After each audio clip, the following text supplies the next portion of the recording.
Grinders, you know who it is. Your boy Poker back on the grind. Guys, we had another deep run in the tournament. We are doing our Bankroll challenge, as you guys should know by now. 25,000 into 100,000. We started on January 1st. This is a highlight of a tournament I played last night called the 200 Thursday Trilla. I'm going to show you a quick hand in the bottom left here. This is a replay plus replaying a hand, because it will foreshadow what's coming down the road. We have Ace King suited. This guy jams with King 9, catches a 9, so that stopped us from getting a $50 bounty and the chips. So we're 4 or 14. I'm more or less going to speed this up a little bit. This is, if you guys don't know this guy here, this is a team pro named Arlie Shabam. Sorry if I messed up his last name, but Prince Pablo on the Pokerstars streets. He is a beast of a player, plays Ontario Pokerstars here and tournaments every night. He's doing a bankroll challenge himself to 100,000. You could look him up on Twitch and YouTube. So he plays nightly. He got unfortunate against the same guy here, who's just running really, really hot. But let's try to get to the final table here. We're on the bubble here. If there's any key little spots, I want to review this. Usually I don't show you guys all the spots, but I figured for this video, looks like the start of the final table right now. Why don't we see how I thought I played on this final table and see if we find any spots we can improve on. It was late at night, like always. I'm always tired of these tournaments. It's kind of a disadvantage being you know, these deep runs when you're late at night is where you need to think the clearest and you're tired. But we start off 6 of 9. We have $275 locked up in bounties. If you look right here, that's the bounties over everyone's head. If you don't know, and all it is a bounty is if you knock that person out of the tournament, you get that bounty value over their head, and then your value increases, so your bounty gets bigger the more people you have knocked up. Top right there, you can see it says I already have 4 KOs. So during this tournament, I knocked out 4 people. And we'll see how we do here. So right now, we have the ace high flush draw. Pretty obvious. I will speed this up a little bit because it is over an hour of a final table here. So I look to do a small lead out here. Just small chance you could take it down. But I don't know how often they're going to raise you by leading out there. So more or less, I get to see the river for under 2 big blinds.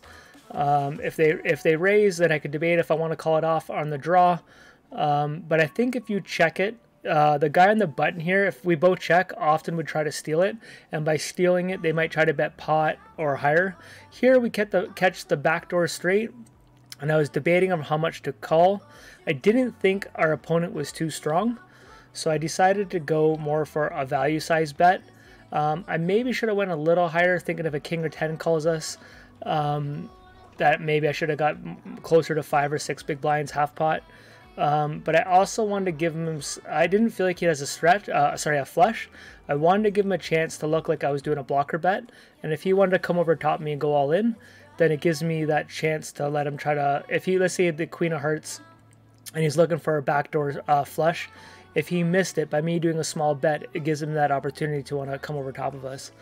So we are 3 of 9 now. We're going to do small little 30-second increments here.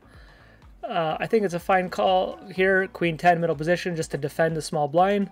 It was a min raise, so your opening range, defending range should change based on the size of the opponent's raise. So because she did a min bet, I'm going to call it a she because the picture, because she did a min bet, it opens up my range of the hands I can call with. If they opened up, you know, 3x, 4x the big blind, then that's going to smaller my range of hands that I can, you know, see flops with, right? So let's see how we did here. No knockouts or anything yet. Here we have pocket 7s. We go for a raise. We missed the board. Now this board here, I didn't know if I should lead out into 2 people. But I do know if you are going to lead out on boards like this that are 1 suit, you don't want to lead out big. You can often lead out smaller. I think is the best approach. So here's an easy fold now, and that's where them raising like this though, by me checking the flop, It's probably the same scenario. They're probably really strong here. Don't want to see another heart. Could have 2 pairs. But even 2 pair on this board like this with me raising middle position, I don't know if a 2 pair should raise you. I'm gonna have so many ace suited hands in my range there. I could even have jack queen suited. I could have sets. So I would imagine he's got to be probably a baby flush. But he's got to be pretty strong to be doing this, putting his tournament later in live. Oh, he's got the straight. Yeah, so that makes sense. So guys, like I said, my brain, I didn't even know that happened. So there is our first knockout of the final table. This guy just got $125 locked up from that knockout. And then we all, as a group, we laddered up, or it was top 7 pay. So we're getting closer. Sorry, I forgot to mention that, top 7 pay. Soon I do show the payout structure here. I don't know it off by heart, but I do show it. Ace-9 in the big blind. I prefer defending with not ace-x hands, but ace-9 is strong enough that we still have to. But, you know, 10-jack suited and stuff like that, by catching a weak ace, a lot of your opponents are going to be raising with ace-x hands. So if you're defending like an ace-3, ace-6, ace-7, you know, a lot of times when you do catch an ace, it puts you in a really awkward spot. So this is the exact spot I'm talking about. So I defended my hand with ace-9. We caught an ace and all low cards. If he jams me here, how do I find a fold button? I have top pair and I put myself in just a horrible spot. That's why defending hands with ace-9, you have to be pretty confident in your post-play play to know how to get a hands when it's good. If he barreled here, I could find a fold button, but the good thing is good players here will put you in hard spots. So if he had the you know, king queen suited spades, he could jam on a draw for fold equity and has a chance to get there. So you know, playing hands like this can put you in hard spots. See what he does. I think he checked it, and then here was, you know, if he was bluffing the whole time, he might have just got there. We could be crushed the entire time. Was not thrilled for that river. I thought about doing a blocker bet, but I respect that guy. He plays higher stakes, and I thought if I did a blocker bet to him, I wasn't strong enough that I wanted him to come over top of me. So I didn't do it.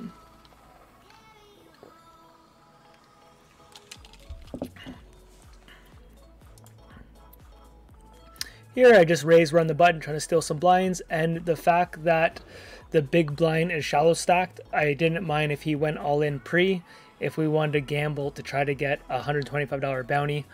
In these bounty tournaments, you have to open up your equity knowing you're going to get it in behind to get bounties. So if someone has, you know, 6, 8 big blinds and you're, whatever I'm at, 30 big blinds, you can almost go in any 2 versus them for the chance of the bounty. But a lot of the times, not enough people open up their range, to go after these bounties here. Oh, there's the payouts there. So it's a little blurry because it's a replay. But first and second get $1,337. Third place is $954. Then $524. Third $326. $251 and $174. And with that, we all just got in the money. So as you can see, these bounty tournaments, you really have to get bounties because there's going to be so much money in those. And the more people get knocked out here, everyone's bounties get bigger and bigger. Here is pretty big sizing from from the button with what's in the pot there, and on the button, I would prefer to size that down. That size there should be more in the earlier position, but bet sizing is not a science. Everyone has their own methods. There's a new school of thought. People are doing 4.5, 4.3, opening up pre-flop in like middle position. I'm not from that school, but I've never studied it. I do know this, you get a lot of folds. So, and I find it very hard to play against people. I had a guy open up the other day, open up 11x. 11x, and then ace high board and shipped it 200 big blinds, and he had trip aces. It's like, some people do some wild shit. Okay, king 10 suited under the gun here. Now you do have to worry about ICM opening up certain hands like this, and shallow stacks just getting it all in if you're going to want to call. Like this, the big blind has 15 big blinds. Queen 10 suited is a little wide to be chasing a $50 bounty and half my stack. And you know when he's jammed, you're hoping he's going to have a low pocket pair, but there's a good chance you're going to be crushed because he's not shallow enough that he has to panic yet. Okay, ace queen suited, looking to get some action. So far, it's been pretty standard. I'm happy with our play. Nothing's been alarming yet. And really, this guy down here got lucky on that one river. I thought that call was probably out of line. So here, guys, we're going for, I would imagine, if I didn't rejam here, I'm going to be pretty pissed off. I wasn't thrilled that there was a big stack beside us, but we have the initial razor, and we have someone shallow beside us. So we have him dominated here. Good flop, good turn, scary turn actually. And we do hold up though, so we get $50. Unfortunately, his bounty wasn't high, but that gives us our 5th knockout of the tournament. Love to see it. And let's keep crushing here. Standard folds, pocket queens, guys. We had someone who limped in under the gun. He could be trapping here, but I wanted to isolate him. He was our fun player of the tournament, a guy that I wanted to play a lot of pots versus him in position, and especially heads up. I didn't want to play multi-way, so by raising there and isolating him is going to give you a big advantage here. Here, I don't know if it's worth doing a turn bet that he called that flop. We block Jack Queen. We block a Queen High flush draw. Probably pocket troll, so I'm betting here. Now that I'm a little fresher, I probably should have been happy to check it and then see what he does on the river. I probably took it down here based on this player. He's probably weak. But against a better player there, I really think checking that turn is probably more appropriate. You can't be afraid of flush draws and straight draws. A brick could come. You know, he's not always going to lead out. And if he does miss, he could lead out bluff, and you have to be willing to call there. He's going to have some king X's, obviously. But his strong king X's would be raising you on a flop like that because they're afraid of the draws. Here, the guy who's running good gets a knockout of $287. This guy should have been out of the tournament 4 or 5 times, and now he is, you know, he's got a lot of bounties on his head. Me and him were tossing shit because he gave me 2 or 3 bad beats early on, and then even more, as you guys will see. But lately, we've been playing people on these final tables that I tell myself I should have an edge on, but when it's people's times, they've been running hot at the right spots. Here we have the backdoor flush. We got middle pair. With that 4, I'd imagine goes check a lot. Against most players, I'd be checking here. Again, I was wondering if I would bet versus him to see where I'm at, but yeah, him betting 1 here. Probably don't know how often I'm ever going to be ahead. I don't know if his ace highs ever leads out 1, so I pretty much donated 1 there. But a little of that is to get information on your opponent, to see what hands they're checking down with and all that. To me, invest 1 chip there, 1 big blind, to find out how he's playing for future equity. I do think there's value in that. Okay, we still have a half-hour play here. We have ace. So I raised pre-flop. We got an ace. Most people would do a small c-bet here. Against this opponent, I wanted to check it to make him think I have pocket 7s, pocket 5s, some low PP that work, maybe king jack, king queen. So I do have some hands that would be afraid of an ace. But for skilled players, you know, me checking an ace could extreme that I'm extremely strong. Now, even though that was a great turn card, we do want to start building this pot up to stack him.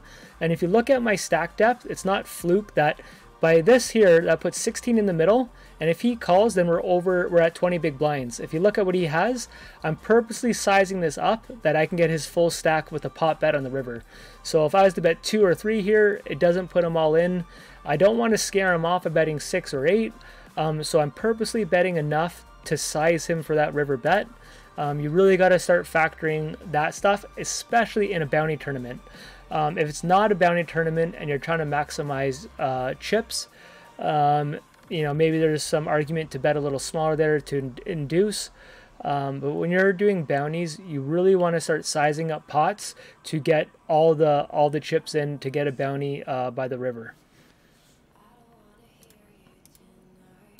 Ace 2, nothing crazy here. 2, 7. So when you're in these spots, you're constantly looking at people's bounties and chip stacks and who you want to take a risk at. Here, there is ICM pressure with laddering up, but with our stacks the way they were, it wasn't. Oh, here's one we lost.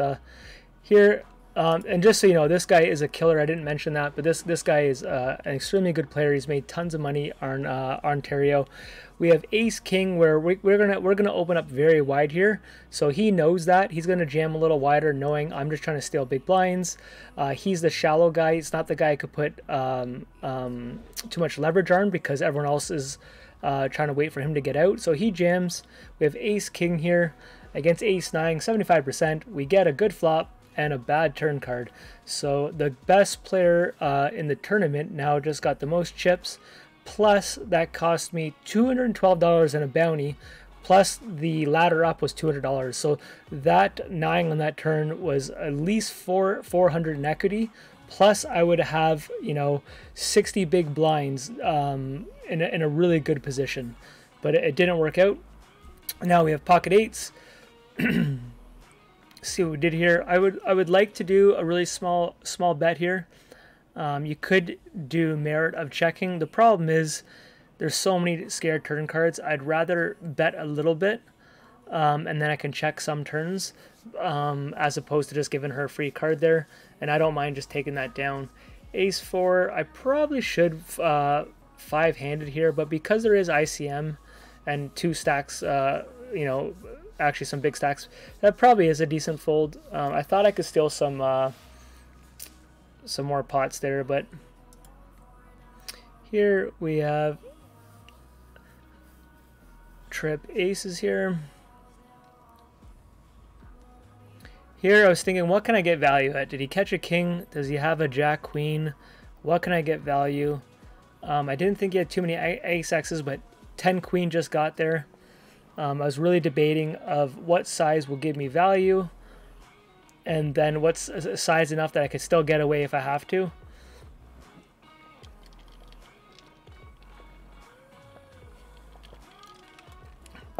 He's tanking. I think he hit the king in the river, but I don't remember.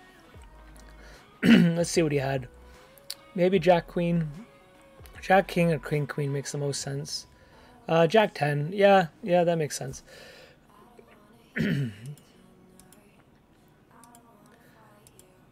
Okay, let's see what we got cooking here. It gets more interesting the shallower these stacks get. So here, guys, we go for a 3-bet. There wasn't too many 3-bets on this table. We have ace 10 suited, and the small blind calling there is a perfect squeeze spot to try to take this down pre-flop. Quite a bit of chips just sitting there. Majority of the time, you got to worry about the original raiser, especially when I have this player tagged the way I have him tagged. He's not a type of player who's going to trap you in those spots. And on these final tables and the lower buy-ins, not enough people do trapping and stuff like that. They're afraid of, you know, if they have aces and scary board comes. But on the higher stakes, when there's bounties in play, there is more squeezes to incentivize the lower stacks to go all in, because there's so much, you know, equity for them to take up those chips. But 200 and under, it varies, but you'll kind of know the opponents who's going to do plays like that. Pocket aces, our only time getting them in this entire tournament, from what I remember. Definitely we didn't get them until the final table. Pocket aces, even though it's a bad player and you're afraid to lose him, you still want to size it up enough that you're building up that pot, get rid of hands like 10-2 that could crush you on this flop. Not the best flop. We do take a small lead out. I'd prefer the ace of diamonds, obviously, but this does give him another draw that he could be calling you with. Queen of diamonds is a bit of a scare card because a flush draw just got there. He could have a 10 the whole time, but because we don't have a diamond, we don't want to give him a free card. He still could be calling us now with a queen X, with a backdoor diamond draw, even some 2s, maybe some pocket 7s, pocket 8s, and stuff like that. He gets the 4-card flush. The guy that keeps on hitting just doesn't stop. He got runner there to crack our aces. 8-9 here. We have top pair versus him. We called him on the flop. I imagine that 5 you're going to get a lot of checks. The question is, can you get value on this board here? You got to think of what hands can call you that you can beat. So by me checking there, am I hoping ace high is going to call me? Am I hoping that he did have ace high? Am I hoping ace high is going to call me? I don't think he's the type of player that would, because how many bluff combinations do I have there? A better player would see that some straights and flushes miss, so maybe there's some value in calling with ace high. But you really have to know your opponents, that he's the type of player, if I bet there and he calls, I'm probably going to be losing. Now against Walmart up here, maybe if it was against him, that same scenario, maybe I am betting for value on that river, knowing that he might put me on some hands that he could beat with ace high. Pocket sixes, never a point of re-raising here with the stacks behind us. You're hoping to literally just get lucky and spike a 6 here.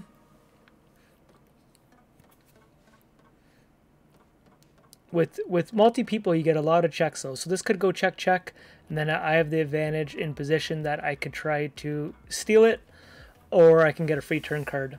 I would imagine we disappeared there. I maybe could have called 1, but him betting the 2 people, I was learning how he was playing, and he checked often when he missed, and he bet heavy usually when he did hit. Here, I think we just bet around pot. Protect our hand plus build it up. I've been trying to build, put in my game more bigger size bets. It's been working out pretty good. Okay, so we're in first place now. Oh, we're on a 5-minute break here, so let's really speed this up. I don't have, this is taking quite a long time, even though I did want to review this. We go for a small C bet. We're going to take this down majority of the time. If he does call with the backdoor spades plus ace high is good enough. But let's get to some bounties.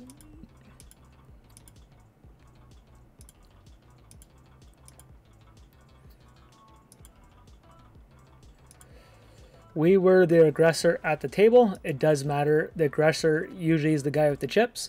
It gives them a position to be aggressive. We got raised from the big blind, the button. We went for a 3-bet in the big blind.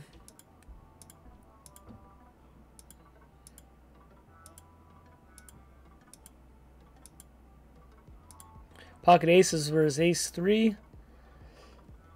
Okay, we have king queen here. If they all fold and I have king queen and there's 15 big blinds, blind versus blind for $225, I would have just jammed it there, but we don't get that opportunity. Pocket threes versus 2 shallow stacks here. Did not drop a 3. Could have had some bounties here. Look at my mouse going crazy. I was doing that though quite a bit last night. Some people think there's some programs that people can see your mouse moving. So I was kind of moving my mouse around a lot so people couldn't read my mouse if it was potentially out there. Pocket tens. Oh, guys, is this the hand? Oh, I think we get it all in pre here. So 10 big blind shove. We have pocket tens for a $162 bounty and 50 cents. We held up with our 10, so we get our 6th knockout of the tournament. $162. That so far gives us $487 and another ladder up in that. So this was a $200 buy-in. So these knockouts are so key. Here, blind versus blind, go for the jam. He's got $237 bounty over his head. Here we have middle pair and the flush draw, and we have a short stack beside us. Can we induce him to jam us? He's got $225 bounty. Then we get trips, sixes on the turn. The question is, do you ever lead out there, or I just feel like he's going to check all the time. Did he bet? I don't know. Yeah, so I think if you lead out there, you're inflating the pot that aces still aren't going to fold. And then you can bet turn and river and still get some calls from some aces. I don't know. I would not hate a turn lead out there, even though you're catching trips. He's good enough to know that I could be representing. I have more sixes in my range than he does. But I could just be representing that. Pocket aces versus pocket tens. This guy runs hot when he needs to. Gets the boat. Okay, guys, we're getting close to guys under 5 big blinds beside us, and we have a 2-to-1 chip lead. And we want these bounties. Unfortunately, the shallow stack does not go in. 22 big blinds, even though it's $212, you got to think of his chance of laddering up. So he's got 22 big blinds and jammed us. Ace 8 doesn't look like a horrible call, but when someone's at under 5 big blinds and this guy's at 12, why is he just jamming crazy wide when he's in second place? So your ace 8 there is going to be just dominated, right? So you got to factor other people's chip counts. Here we have ace jack just begging this guy to go all in. He goes for the min raise. We want the jam. We want the $225 bounty. He has 9 queen. Scary flop. And he catches the flush. So that cost us $225 there. But not mad by him. It was a standard play. He probably should have just went all in pre instead of just actually raising. Min raising there at first. He should have just jammed it. But here I'm going for a 3-bet, which looks very, very strong when there's a shallow stack beside me. But I was strong enough that I didn't mind gambling versus the shallow stack. But I know by me 3-betting that size there, you're not going to get too many calls from the initial raiser. Just because I'm going to be pot committed to calling all in here. Pocket threes, trying to get a bounty. Ace 3. Guys, this is the hand. So you got to think about this. I'm going to pause it. Jack 5 suited. Are we going to be behind? Yes. But we have a chance of taking out 2 people. And it's $212 plus $225. And we have a chance to do it. So we're going to be behind. But these are the spots where it's $400. Plus I could be heads up with a good chip lead. So you got to factor those things in your card decisions as opposed to just your hand strength. So I'm getting it in knowing we're going to be behind. We're against 2s and 9s and we get trip jacks. So we took a lot of bad beats, but we did get that one. So that double KO, guys, was $437.50. So now we have $925 locked up, and we're heads up versus a player that I would love to play every single night heads up. I would have a much better lifestyle if somehow that would work. It would be the dream. But this guy, so we're starting off with 2-to-1 chip lead. We're playing for, my bounty is $512. His is $237. So we're playing for, I think it's 700 there and change, but I always feel like whenever they win, it's more than the first and second bounties. But its minimum are 2 bounties, but I'm pretty sure that's all that's remaining. So roughly, maybe it's a $750 heads up game. I thought it was more because at the end you see bounties here, and they're a lot.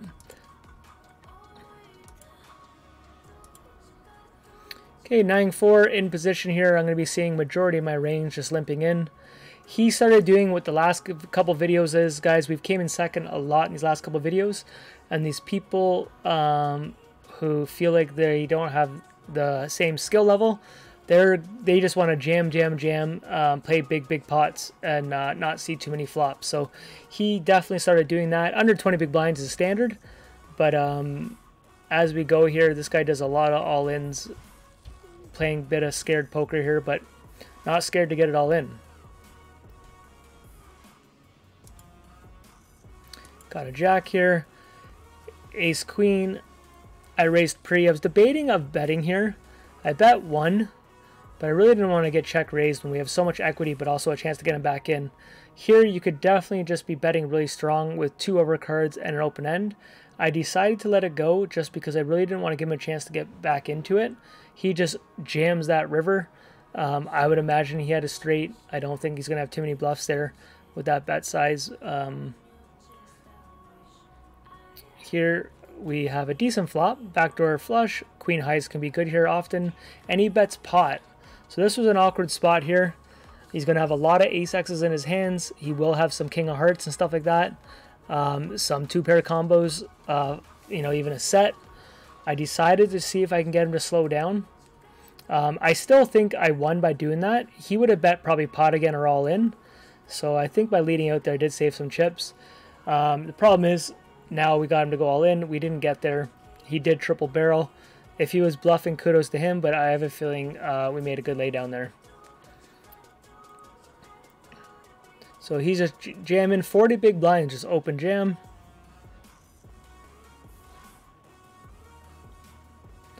$3.2x, he's playing big bets, right? So different styles. Ace-5 suited, go for a raise. Get the nut flush draw, you're always going to c-bet this. There is some merit to sizing up, actually.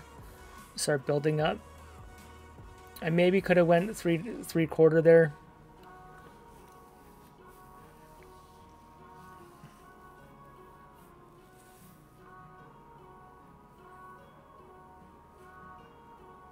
I don't know what he does here. I don't remember.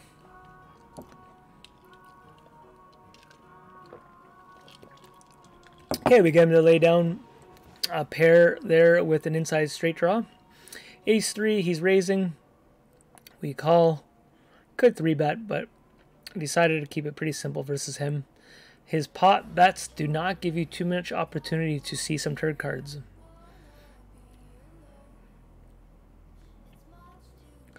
Here, we obviously have an inside straight draw, and we raise pre-flop so we can represent that ace.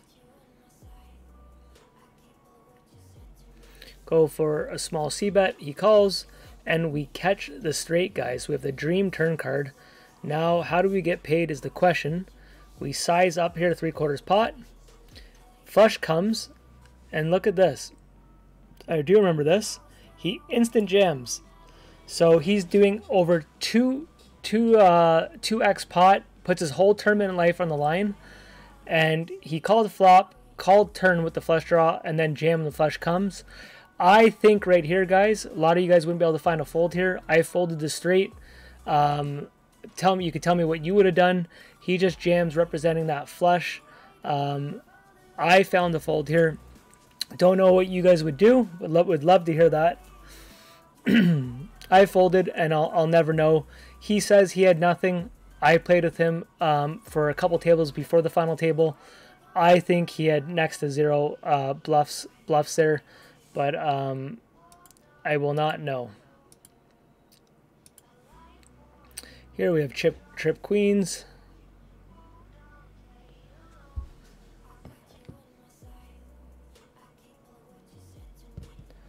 Okay, I gotta wrap this video up, guys. Bet pot, he missed an ace. There's only 5 minutes left in this. This guy ran pretty darn good. 40 big blinds. He jams ace-6. I'm waiting for a better spot.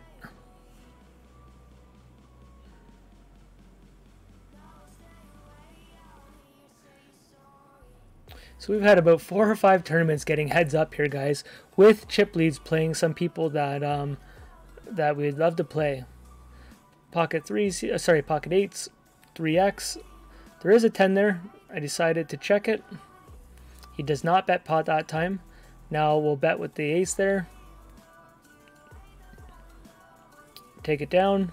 So we have a small chip lead right now.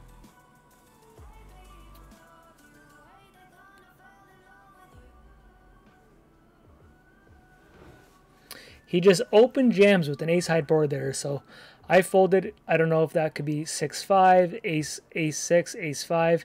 Probably 6-5 is what I'd put him on there. I guess he could have some flush draws, some 7-8s, but I have a feeling he was pretty strong there, not just punting. He was a maniac and not the best player, but he did know you know, some things here, so I don't think he's just going in with any random 2.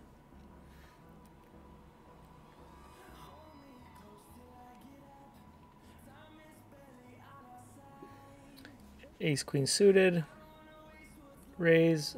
He goes for the first 3-bet. He doesn't 3-bet often, and this is a crazy spot here.